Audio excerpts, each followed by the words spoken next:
constituye una causa común de enfermedad respiratoria, ocasiona una gran morbilidad y mortalidad infantil en todos aquellos que presentan esta enfermedad.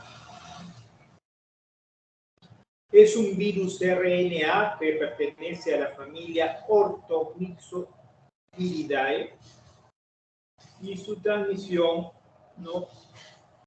es a través de las gotas de aerosol de las secreciones nasales, bronquiales o saliva. También se puede transmitir a través de la sangre, los fomites superficiales o objetos contaminados. Resiste un ambiente frío, un ambiente seco y puede ser inactivado por detergentes o desinfectantes.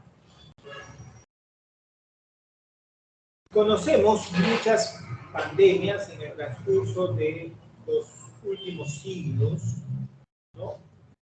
Y tenemos que los primeros que se han descrito más claramente son, por ejemplo, la gripe rusa, que fue en el año 1889 a 1890, que posiblemente, porque no había en ese momento una serotipificación, haya sido un H2N2 y causó 1 millón de muertes.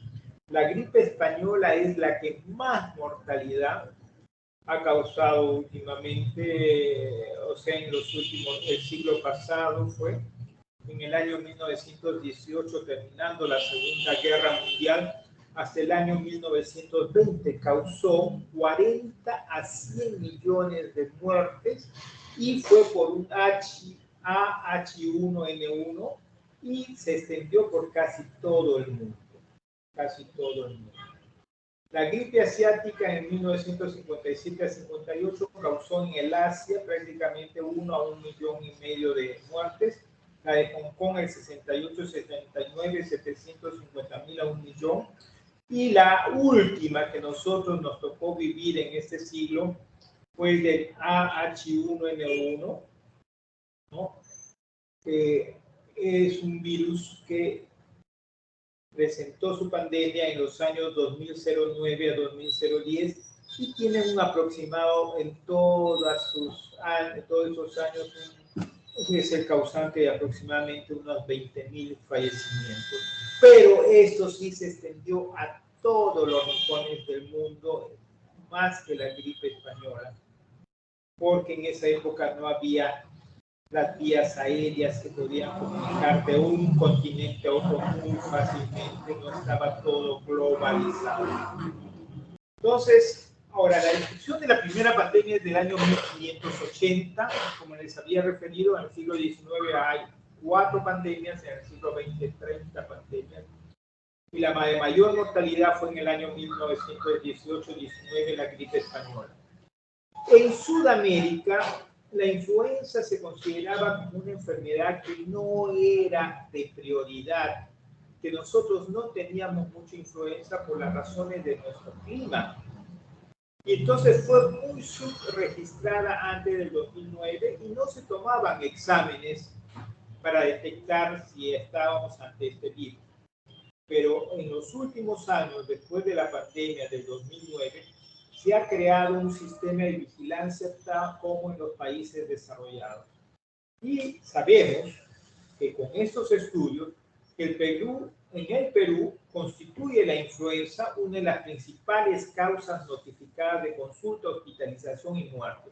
Cuando ustedes están viendo un niño que tiene una hospitalización por neumonía, probablemente no quizás sea la neumonía por influenza, sino sea una neumonía por una bacteria sobreagregada al cuadro inicial de neumonía, aunque la influenza puede dar per se también un cuadro de neumonía viral, ¿no?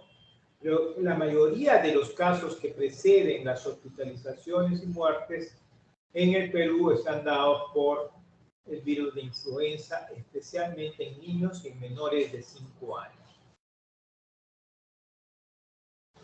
¿Qué es necesario para el desarrollo de una pandemia? Un nuevo virus que sea de tipo A, porque ya vamos a ver los virus de influenza. Hay tipo A, tipo B, tipo C, tipo D, pero en los humanos se presentan el A y el B. Entonces, pero dentro de ellos, solo el A es el que puede desarrollar una pandemia. Necesitamos que la población mundial no tenga inmunidad a este nuevo virus, que tenga este virus una alta capacidad infectiva. ¿Y por qué? Porque estos virus nuevos pueden ocasionar que alrededor de un 10% de la población mundial contraiga la influenza cuando se está detectando una pandemia.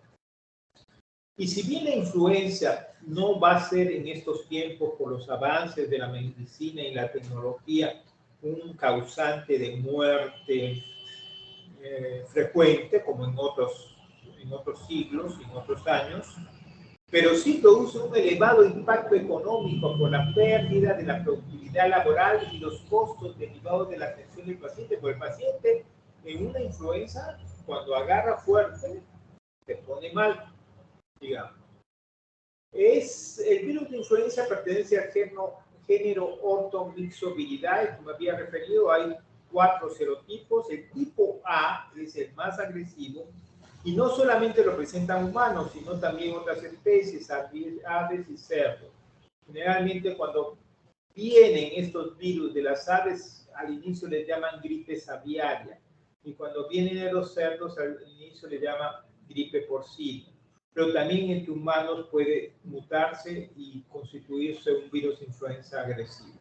El tipo B es casi exclusivamente humano, mientras que el tipo C es en humanos y cerdos, pero dan infecciones leves. Y el tipo D afecta al ganado, no da a humanos. Tiene una bicapa lipídica, es como RNA, tiene 2 cadenas de glicoproteínas también en el exterior de la partícula viral. Estas glicoproteínas son las hemaglutininas, por eso sus serotipos vienen con A, si es del virus, H de una partícula de estas glicoproteínas, y la N es la neuraminidasa que proviene de otra partícula de estos virus. Entonces, A, H, N.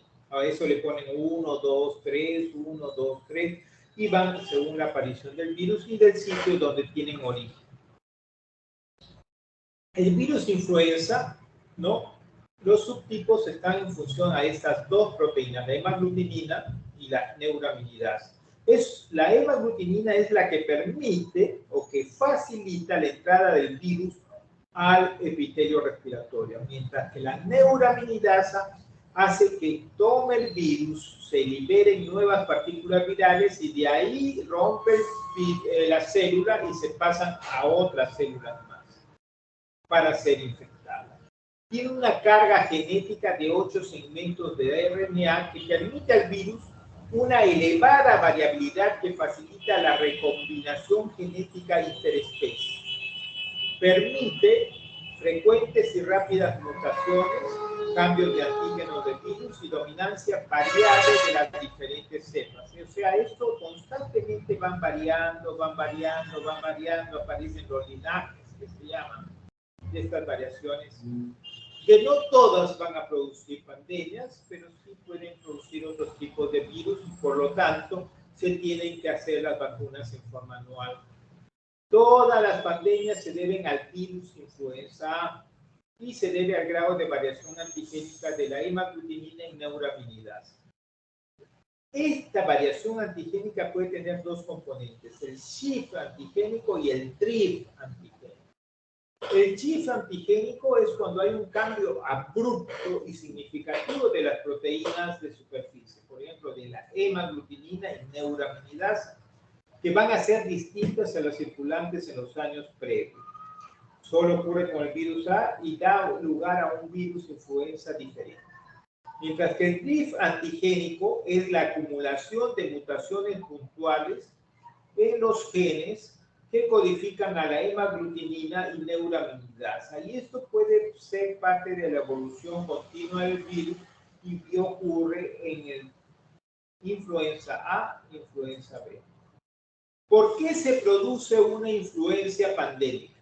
Puede ser por intercambio de segmentos del gen entre virus de influenza de origen humano o de un origen en aves, aviar o porcinos si es ¿no? O porcinos si es los chanchos, ¿no? También por transmisión directa de las aves, cerdos o otros animales a humanos puede pasarse. Por eso, cuando hemos tenido hace poco esa gripe aviar que mataban a los pájaros, se les aconsejaba a los seres humanos no ponerse en contacto porque podría pasar directamente. Por reciclamiento de subtipos de virus humanos que circularon anteriormente en poblaciones humanas, porque la inmunidad que da el virus de influenza es muy corto por las mutaciones que presenta el virus. El virus de la influenza se va a fijar a las células epiteliales y mucosas de las fosas nasales, faringe y tráquea mediante sus hemagglutininas. Y esto va a unos receptores que son unos azúcares del ácido oxálico de la membrana celular de estas células. Finalmente, cuando toma, como todo virus, va a tomar y vive o usufructa de las células humanas, estas van a dejar de funcionar, se necrosan, se desprenden y van a dejar una capa de epitelio expuesta con la consiguiente presencia de moco y reacción inflamatoria. Es como una herida que presentarían, pero ya dentro de las mucosas de las fosas nasales, faringe y tráquea. La prevalencia siempre es en el invierno y como el hemisferio norte tiene diferentes épocas de invierno, por ejemplo, los meses de cambio de estación e invierno es de octubre a abril, mientras que el hemisferio sur es mayo a septiembre. La OMS, ¿qué es lo que hace? Recomienda 2 formulaciones vacunales. Toma ese registro epidemiológico que sucede en 114 países y los analiza para ver qué virus están circulando para cada hemisferio. Se reúnen sus expertos y desde hace muchos años recomiendan a los laboratorios los 0 tipos de vacunas que deben ponerse o prepararse para formación de la vacuna en cada hemisferio. Entonces hay vacunas recomendadas para el hemisferio sur y hay vacunas recomendadas para el hemisferio norte. Antes se usaban vacunas trivalentes, o sea, 2A y 1B. Ahora se usan desde el 2013 las vacunas tetravalentes, que aunque en el estado de nosotros en el Perú todavía siguen usando las trivalentes. Que las tetravalentes son 2 virus A y 2 virus B. Entonces esto es lo que les había, son 114 países en los cuales ahora, ¿no? se determina, ¿no? 114. Bien, Estados Unidos, pero Estados Unidos, la FDA decide qué virus van a ser utilizados en las vacunas con licencia en el país. O sea, lo que recomienda la Organización Mundial de la Salud, ellos lo analizan dentro de Estados Unidos. Y si coinciden, ellos mandan preparar sus propias vacunas para ser utilizadas en Estados Unidos. Por eso, en algunos casos puede variar en relación a las recomendadas del hemisferio norte. Estas son las vacunas que se utilizaron el año pasado, la trivalente, ¿no? En el Perú, y la tetravalente que también se usó en el Perú, pero de forma privada, ¿no? Mientras que la trivalente y tetravalente, esto se está usando en Estados Unidos, en Europa, todo, con unas cepas que pueden variar, por ejemplo, en relación a los del hemisferio sur, ¿no? Victoria, Wisconsin, Camboya, Darwin. En cambio, Washington, Phuket, y acá es Austria, Phuket, ¿no? Entonces, estamos viendo que esto va variando de acuerdo a este análisis que hace la Organización Mundial de la Salud. El esquema de vacunación. En niños de 6 meses a 35 meses se deben usar 2 dosis. Antes teníamos las dosis de 0,25 para estos niños. Actualmente ya se ha generalizado a ponerles 2 dosis de 0,5 con un intervalo de 4 semanas y no hay ningún problema. La segunda dosis sí no se debe repetir todos los años después de administrar la vacuna, porque no es necesario si el niño ha recibido previamente la vacuna antigripal. Después de los 3 años hasta los 8 años, ¿no? Inclusive 11 meses, se van a usar 2 dosis de 0,50, también con un intervalo de 4 semanas para la segunda dosis, y no se va a utilizar la segunda dosis, ¿no? Si no se ha recibido previamente, ¿no? Si ya se recibió previamente una vacuna antigripal. A partir de los 9 años, o si uno quiere vacunarse ya adulto, solamente necesita recibir una sola dosis de vacuna contra la influenza. Lo que tenemos que estar seguros es que si estamos con una vacunación, si uno se vacuna, la inmunidad no va a ser dada rápidamente, o sea que si estamos en una epidemia, la protección se va a lograr a partir de la tercera semana de aplicación, comienzan a formarse los anticuerpos como para proteger más o menos, ¿no? Entonces no se puede dar inmediatamente como manera de disminuir o no presentar la enfermedad la vacunación.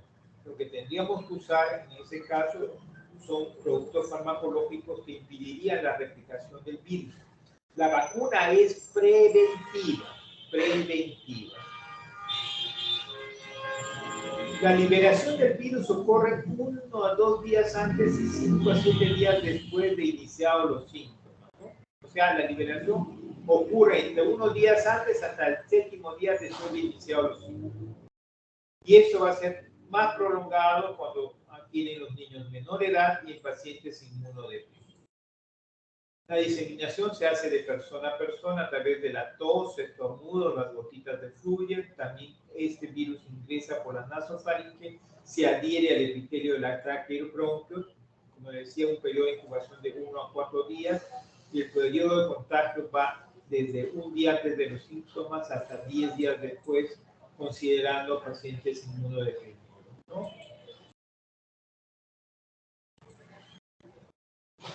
1 a 2 días, 5 a 7, que puede llegar a más niños inmunodeprimidos.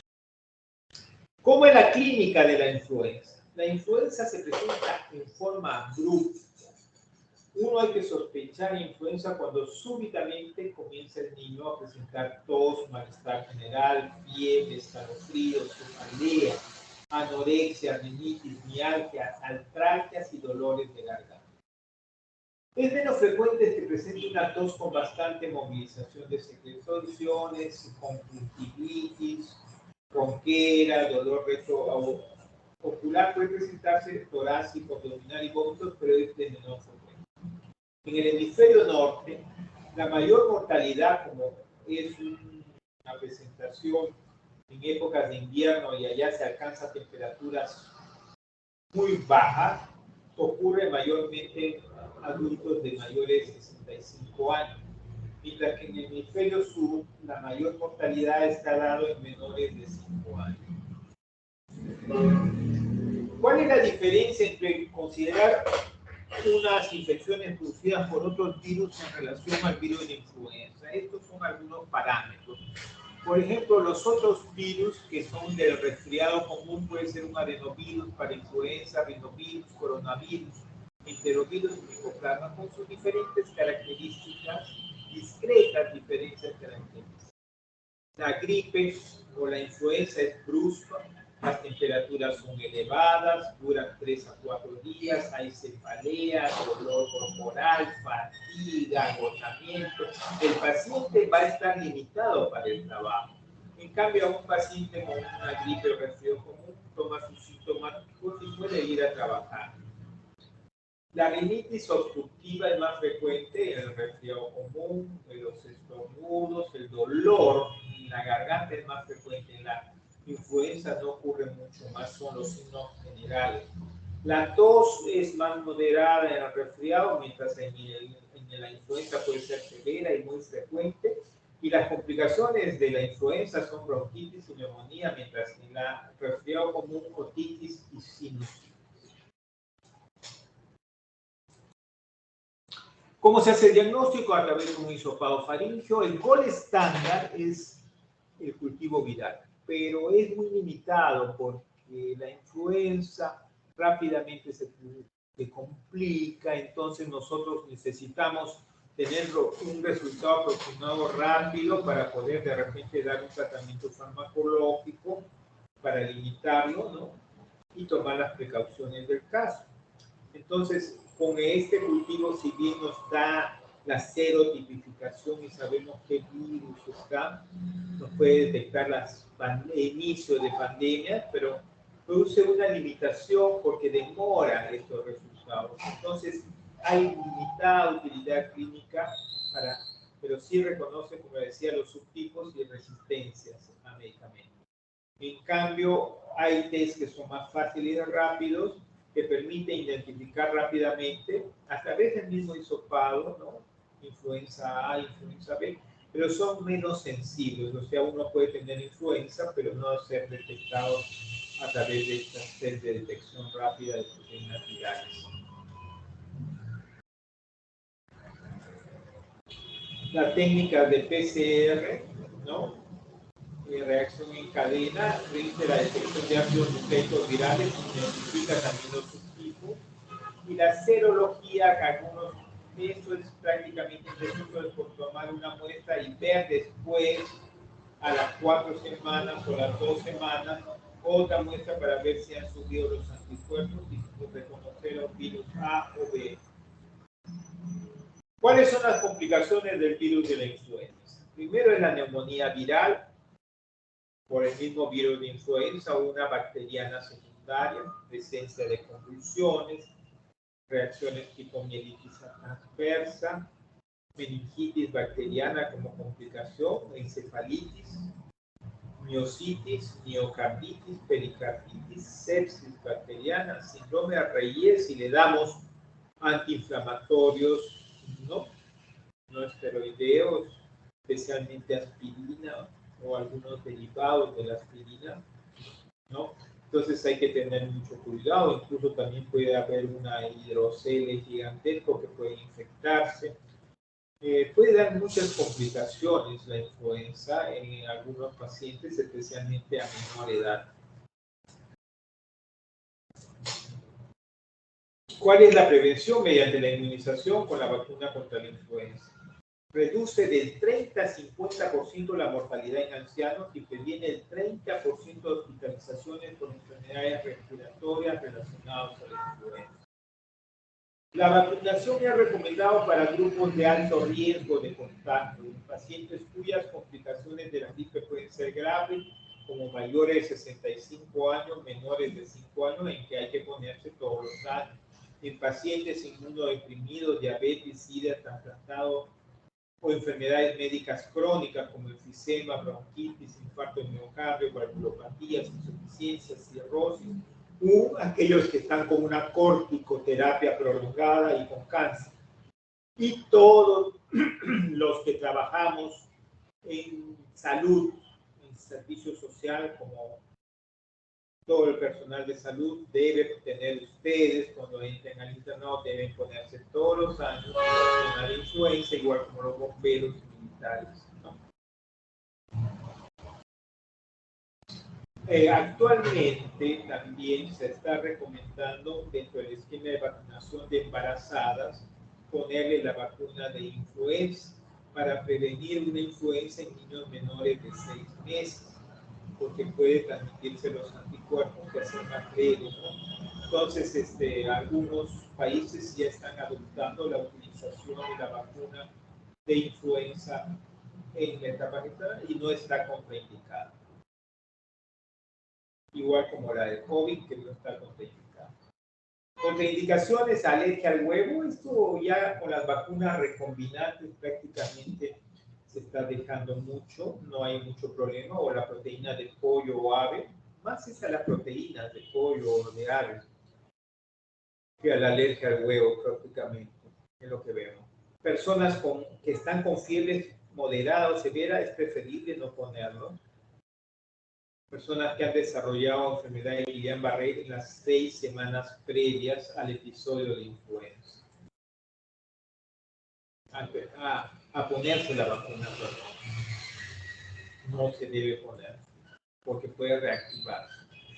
¿Cuáles son las recomendaciones para disminuir el riesgo de contagio? Utilizar pañuelos de papeles descartables, taparse la boca y la nariz al estornudar con un pañuelo de papel y tirarlo en un sitio estéril. Desinfectantes, usar desinfectantes como alcohol también son efectivos, y como el lavado de manos con jabón, ¿no? Tratar de evitar el contacto con personas enfermas. ¿Por qué la influenza se detectó, se controló más fácilmente que el virus del COVID? Porque no hay muchos asintomáticos. El que tiene influenza hace la enfermedad, influenza en mayor o menor grado, salvo que esté con vacunas, no va a ser la enfermedad, ¿no? Salvo que el virus haya otro virus que sea diferente a los que están en la vacuna, ¿no?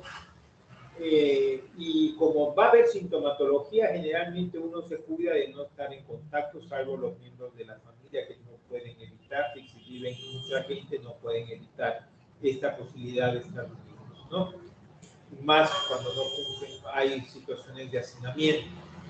Al tener síntomas compatibles con la gripe y teniendo antecedente de haber estado en una zona que se han reportado casos, lo que hay que hacer es una cuarentena, o sea, aislarlo más o menos unos 7 a 10 días, consultar al médico y hacer el diagnóstico mediante un cultivo de secreciones respiratorias.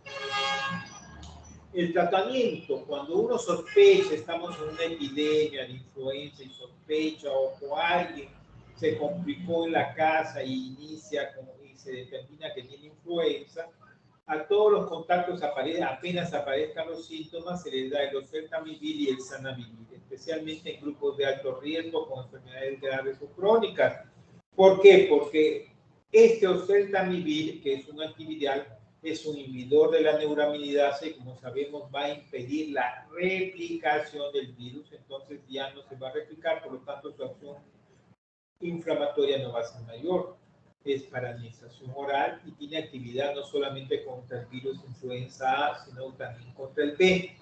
Es usado en el tratamiento y prevención de las infecciones por virus influenza A o B a partir de niños mayores de 1 año, pero en la época de epidemia, como yo que trabajé en esa época se usó hasta en niños mayores de 6 meses y menores de 1 año. El tratamiento debe comenzar a 48 horas posteriores al máximo, a 48 horas al comienzo de los síntomas, porque van a aportar los síntomas en 1 o 2 días y ya no van a ser tan graves. Para el tratamiento, la dosis en niños mayores de 1 año se establece de acuerdo con el peso corporal, 15 kilos o menos, 30 microgramos cada 12 horas. Se da cada 12 horas. De 16 a 23, 45 miligramos. De 24 a 40, 60 miligramos. Y mayores de 40, 75. La tableta viene de 75 microgramos. Entonces, esto cuando era preparado para niños y no podían ingerirlo, las tabletas, se le mandaba a un farmacéutico para prepararlo con estas dosificaciones. Y esto se administra por 5 días y se puede ampliar en algunos casos especiales hasta que la mejoría clínica sea satisfactoria. Pero tiene algunos efectos adversos. Puede presentar náuseas, vómitos, bronquitis, insomnio y gastritis. La OMS, ustedes habrán visto, para decretar pandemias, tienen unas fases de alerta, ¿no? Que lo van informando al mundo, la OMS, de acuerdo a estas fases, cómo se va desarrollando las posibilidades de una pandemia, un virus que esté circulando. La fase 1 es cuando ningún virus de los que circulan en los animales ha causado infecciones en personas. Ya no hay nada. Fase 2 es un virus que circula entre animales, ha causado infecciones en personas, por lo que tiene un potencial amenaza pandémica. Por ejemplo, la gripe creo que había 2 o 3 casos reportados, ¿no? Durante esta epidemia de gripe aviar en animales, en aves, pero podríamos decir que está en una fase 2. En cambio, fase 3 son esporádicos casos o pequeños focos de enfermedad en humanos, cuando ya se extienden a una localidad, pero no tienen suficiente capacidad de transmisión de persona a persona en una forma de pandemia. Fase 4 ya los brotes son comunitarios y hay un bastante incremento de riesgo de pandemia. El 5 es cuando ya hay 2 países de una región donde el virus ya circula y la pandemia es inminente. Y la fase 6 es una epidemia global que ya está en marcha y que va a suceder en todos los países, en todos los continentes. Eso es todo lo que tenía con respecto a virus de influenza, pero hay más temas. Voy a continuar.